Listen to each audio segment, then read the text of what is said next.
देवता की सवारी, जो देवी है, कोई भी देवता है, उनको सवारी किस तरह से आती है।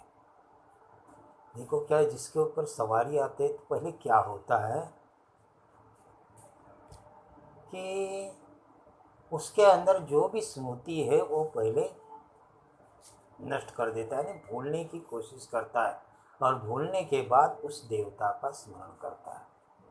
जैसे जैसे कचरा निकल जाता है और देवता का स्मरण आगे आ जाता है, उसी तरह शरीर में एक तरह का कंपन होता है और उसके ऊपर सभी तरह का देवी स्पंदन शरीर में जागृत हो जाता है, और उस स्पंदन में वो आंदोलित होता है, और उसमें आंदोलित होने के बाद उस लहरी में तैरने लगता है। पूरा शरीर जो ऊर्जा शरीर है उस आंदोलन में, उस लहरी में, जिस देवता की लहरी होती है, जैसे शंखाकृति लहरी होती है वो सरस्वती की देवता होती है, जो त्रिकोण लहरी होती है वो महालक्ष्मी की होती है, और जो सीधा रेखा में लहरी जो होती है वो महाकाली की लहरी होती है।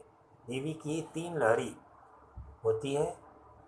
तो जिस लहरी में देवता होता है उस लहरी का चक्राकार लहरी जो शंखाकृति होती है उसमें दिव्यानंद आता है, तो वो ज्ञान प्राप्त होता है।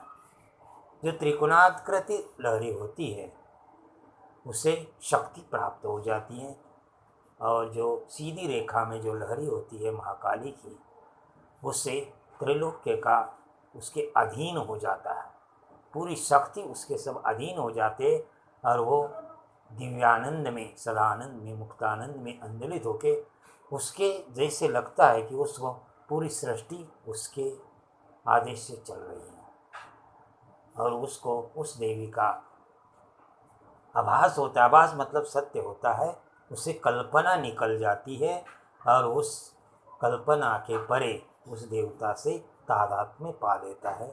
इसीलिए जिसके ऊपर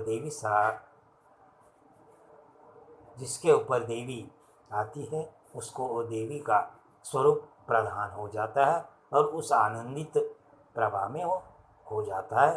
तो इसीलिए जिसके ऊपर भी देवी आते उसको स्वरूप प्राप्त होता है, आनंद प्राप्त होता है, इसीलिए उस देवी की वो पूजा करता है। ओम नमो दैवी महादैवी शिवाय संततम नमः। नमः प्रकृते भद्राय नियता प्रणता स्मतम्।